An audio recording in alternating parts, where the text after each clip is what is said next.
of marble dwellers and jar of marble curious. My name is Linda and this is my podcast Jar of Marbles, where I like just to talk about different things that mean something to me in the hope that it means something to you. And sometimes it's a bit silly and sometimes it's something that we might need to think about more seriously in our life. Don't know. But like every new project, say in this instance, sometimes you've just got to make sure that you are really looking after yourself. And initially, like anything that we first start, it feels fun, where we feel fully motivated. Then we humans, we thrive when we have a bit of direction. But after a while, things that we start as new sometimes can get harder and maybe not so much fun. So I thought I would just talk a little bit about what I have experienced and the little that I do know about self-healing and when I knew that I actually was and how wonderful that felt. So I hope that you've had a great week. I'm glad that you're back. I hope you enjoy this podcast. And remember, as they say in Balalo, that, you know, life is as good as you make it. And gosh, that's true. Let's go. Well, you know, the whole subject of healing can be, just the word itself can be a trigger, right? But I wanted to just talk about what I have found for myself that has helped me, or what has shook me out of, you know, staying on a certain path and making decisions. So really, I'm only describing my experiences so that my intent is, if it can help you or inspire you in some way, then that has got to be a good thing. But I knew I was healing when I stopped reacting and took my energy back. Now, this is a hell of a trip, this one. It wasn't something, I'll just take my energy back and we'll be right now. Oh, we'll be right. That's right, Bob. I did a lot of reading and learning about, for example, amongst many other subjects, but in this case I'll talk about a little bit about codependency and narcissists, and realised much about myself and why I attracted certain people when apparently I'm a smart lady, which I come to the realisation too, that, you know, you can have your degrees and be a really smart person and be emotionally, you know, drawn to people who are really just going to hurt you in ways that, you know, can be virtually soul destroying if we don't start educating ourselves about ourselves. It is a huge subject, but briefly, when I started understanding why I found myself in impossible situations relationship-wise, it felt like a light went on. I stopped running in cyclic circles and took my energy back. Happy days. Now I'm genuinely intrigued who I will actually attract into my life moving forward. So watch this space. I know it is brief. I get it, but again, I'm aware that we all are at different stages, but when I realised that the way I was reacting to situations, I was causing myself so much pain. That's not saying I was taking responsibility for another person's bad behaviour, but I realised that I could take responsibility for my reactions and what it was doing to me on a physical level, how awfully panicky I used to get and I just would be just so upset that it was apparently too impossible to even understand what I was saying. But then I had to look seriously at when you are talking to someone who's out to undermine you and not listen to you, you're not going to come out of it really well. So I realised that it was perfectly okay and absolutely the right thing to do is look out for you. We have been, trained, indoctrinated and, being, selfless and, being so well-mannered to the point that we do lose ourselves in the throes of being seen as a polite and nice person. That's just a load of shit. Anyway, don't get me started on that one. Oh, you said shit. That's right, Bob, I did. Anyway, moving on to number 2, which is I started to take up space instead of blending in. Even though I've taken centre stage in some shows, bands, presentations, my own business, being a solo mother, there is a part of me that prefers to blend in. I'll rise to the occasion, but I'm just as happy to watch from the sidelines. Now, it is a choice. I choose to create my own path with all the bends and the twists. A conscious journey can be quite amusing if you don't take yourself too seriously. Now, like I've said before, we don't have it all figured out. We don't always get it right, but when we do, I'll tell you what, it just feels great. It shows you that you are healing, that you are getting past old reactions and old modes of thinking and finding yourself in situations that are actually just impossible. Now, with that choice making has come discernment. That discernment has given me quite the gift of trusting myself. An example, being misunderstood and me deciding in that moment, do I care to justify myself?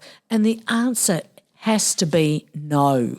Because that moment that you're feeling like you've got to justify your actions or what you meant, to me, it's like a trap. Now, of course, not all circumstances are going to be that lethal, but when we're talking about situations that really have you feeling quite undermined, you know you're not being heard, and it's really quite simple, really, because if you're talking to a friend's going to go, yeah, right, I see what you mean. They empathise with you. They really listen to you rather than jumping down your throat. That's not a friend. And a lot of people, like myself, we tend to marry people that are just horrid, the people that are worst to us in the entire planet. You know, people that you don't know treat you better, basically. And when you make that kind of observation, it's like, okay, I need to change a few things. You know, I've spoken to so many people in my life where, without realising it, that it was going to bring me to this day where I'm recording this podcast, where I've just sort of said, how do you make your marriage work? And the answers that people give me are just scary. And most of it is about just making yourself last. Just shut up and get on with it anyway. It's just better if you do it. It just causes, it just creates more peace if you just do more or just run that errand and go above and beyond. And I know there's so many of us out there now going, really tired of it. I mean, really, I've got to shut myself down as a person so that I appear that I'm happily married, or I've got to shut myself down as a person so that people think that I've got a perfect family, or whatever it is. There are so many examples, but I think that you know what I mean. In fact, I know you know what I mean. You're intelligent people. I went on to many different, reading lots of different books and reading lots of tutorials and listening to a lot of different good thought leaders on YouTube, and I started finding lines of thinking that I realised was perfectly okay, and more than that, was healthy. It's healthy to question things. If things aren't right, there's a really good chance that it's not. Oh, it's not. That's right, Bob, it's not. Third thing was I started to speak up even when my voice trembled. Now, I know we've heard that question or sort of a statement that, say what you need to say even if your voice trembles. For me, there have been people in my life who've always thought that I'm quite confrontational and that I love a good fight. And that's not true. That's just what I've been told by narcissistic partners, because I'm hitting the truth, I'm objecting, I'm sticking up for myself because that person is going to really try and do me in. And the only way out is if I concede or just, nod and walk away because I'm either scared or I'm feeling quite sick at the reality of my life. And so people who didn't know it, it was excruciatingly hard for me to attract his approval by not being agreeable. So by me saying what I needed to say and then meeting even more disapproval, I did come to the notion that it was just better that I just be true to myself, because if you're waiting for someone else to do that for you, it might be a really long way. Much like the bus system here, it might not come at all. Now, so to stand up for myself was my only choice. So I must have seemed like I was larger than life, because I've never looked back. I've always had a bit of sass in my toolbox, but I can't bear being treated rudely. And why should any of us? And I wouldn't stand by and allow it to happen to you if I was standing next to you. I've always stuck up for my friends, anybody really. And so when I started consciously recognizing these things, I could just feel myself feeling better, healing, if you will. And sometimes I wouldn't even be able to tell you exactly what it was I was healing, but I just felt better. And I think that whole business of being true to yourself, really being true to yourself, really makes you feel a certain peace inside. Another thing I started doing was started celebrating my birthday. I'd either completely forget them in the past, or I just didn't want to participate in what to me seemed like there was just too much fuss. So I think that was just, something that had been conditioned into me from a very young age, that it just wasn't a deal and it didn't really matter. And it's not so much the birthday that I'm talking about. It was more me personally that I didn't matter. That was how, it did feel. But I didn't really truly realise that to some time down the line when I looked back, and especially when you've got, your present life to compare to, like my own children as they were growing up, and the giving of gifts and the making them feel special, and not just on their birthday, but let's just say because we are talking about birthdays, and realising that that was not my experience at all. And if your birthday has never been forgotten, all the power to you. But many are rarely acknowledged, and these are the people that I'm talking to. For years, my birthdays were marked by my children's homemade cards, which I still have, and looking back, I always thought that was great, and I still do, and they're wonderful treasures. But now in truth, I've got to say I am very spoilt by my daughters, but I make sure I wish myself a happy birthday. Something else that I went on to do was I started to do healthy things and realised that they were for me too, and not just for strangers who I'd be applauding, from afar. I would do things like buy myself flowers. And I used to tell myself that was a very French thing to do. I don't know, maybe I saw a French movie, and some woman went out, bought herself flowers, but I decided it was very French of me, taking myself for massages, going out to have my hair washed and blow dried. For years, I would go out weekly to have my hair washed and blow dried, didn't even bother doing it myself. I was in a position where I was able to do that on a weekly basis after many years of not being able to even afford a haircut. So when I finally was able to do it without it meaning that I wasn't going to be able to eat for the week, it was like, these are things that I'm going to do for myself: exercising regularly, writing every day, painting on most days, face packs, writing letters and writing back to someone who's taken the time to write to me, which brings me to something I had been thinking about based on another podcast that I had done talking about letter writing.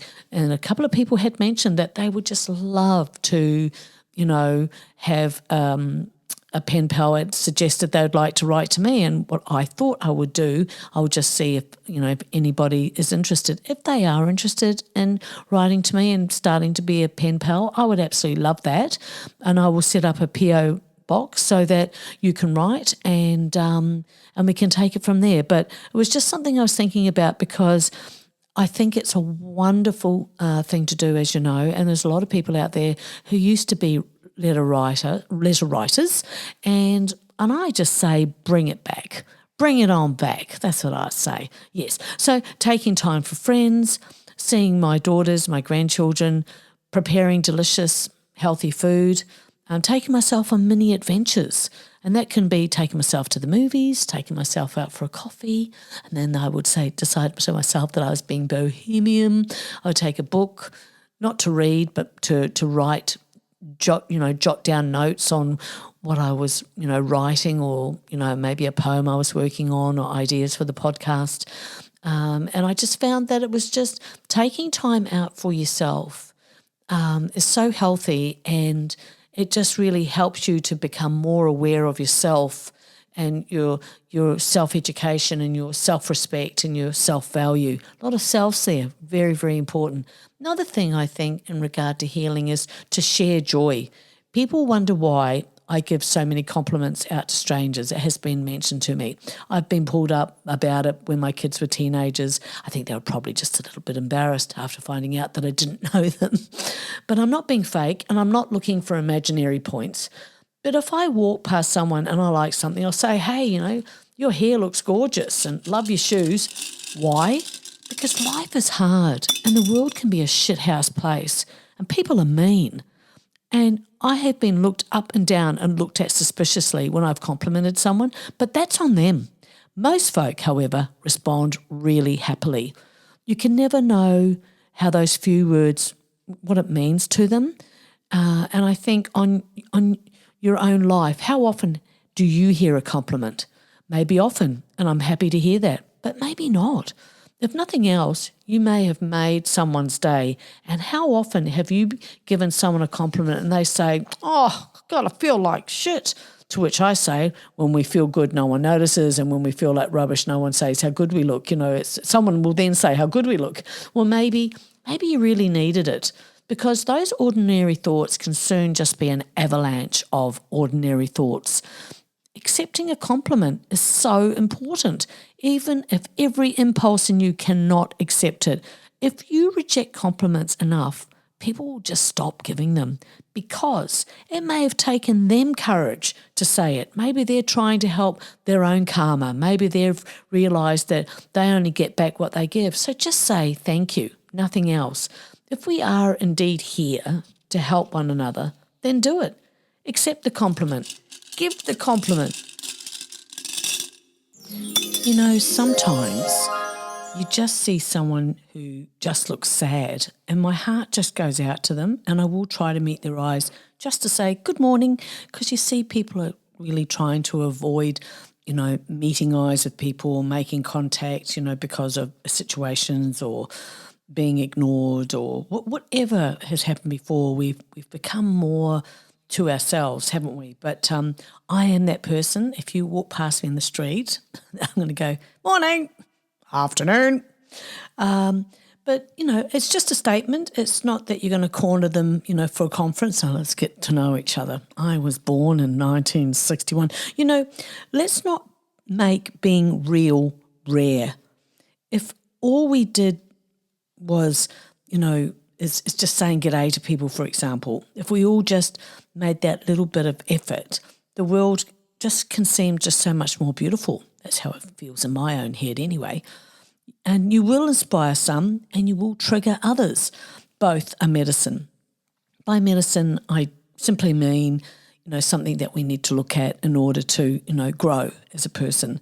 And being rude is easy, right?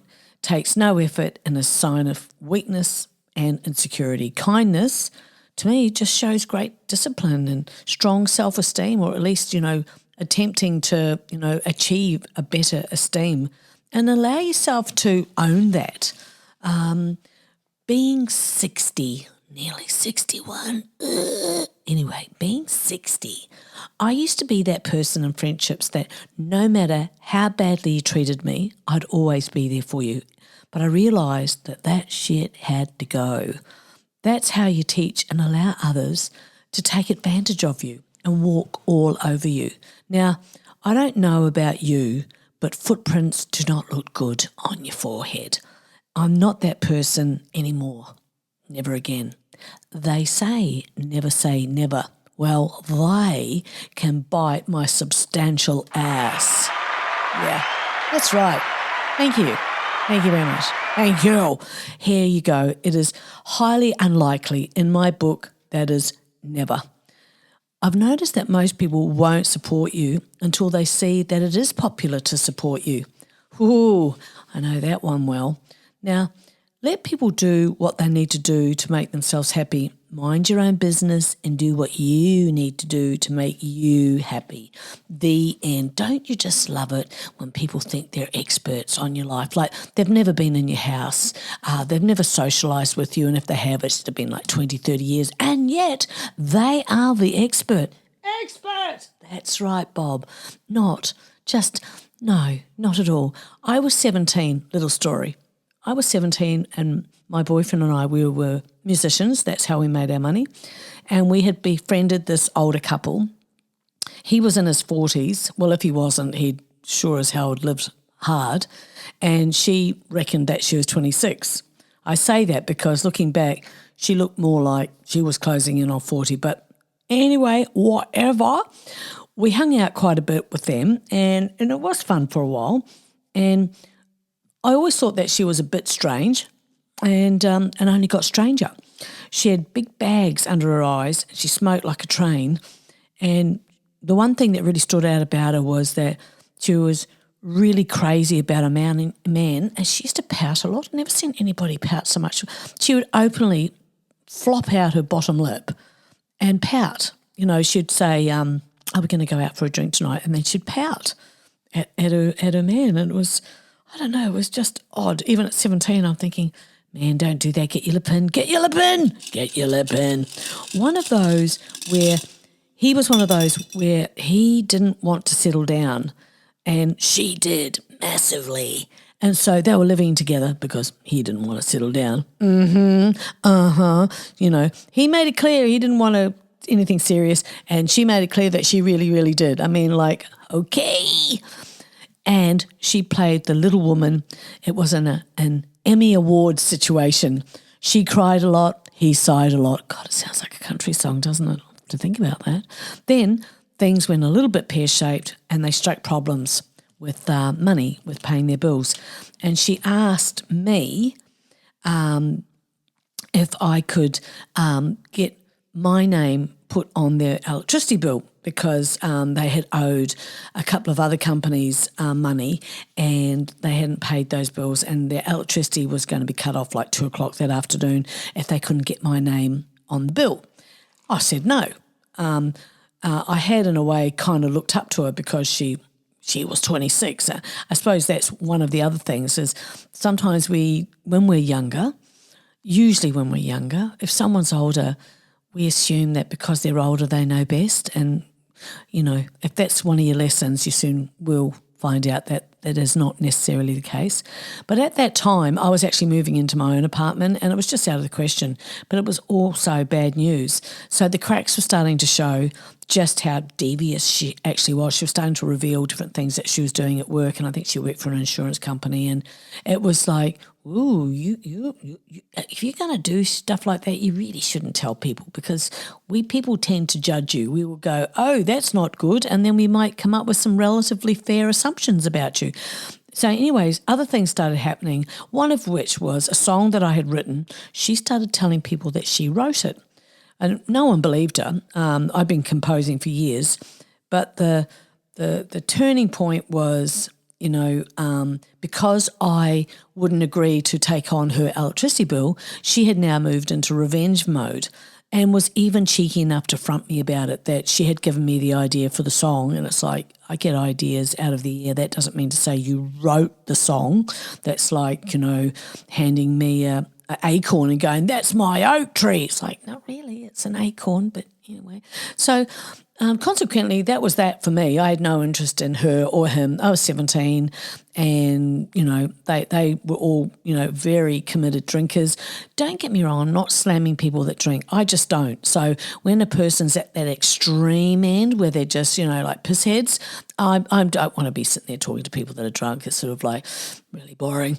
So if she had taken a bit of courage on herself to admit that she was wrong, to put me, a 17-year-old girl, in that predicament, that might have altered the outcome.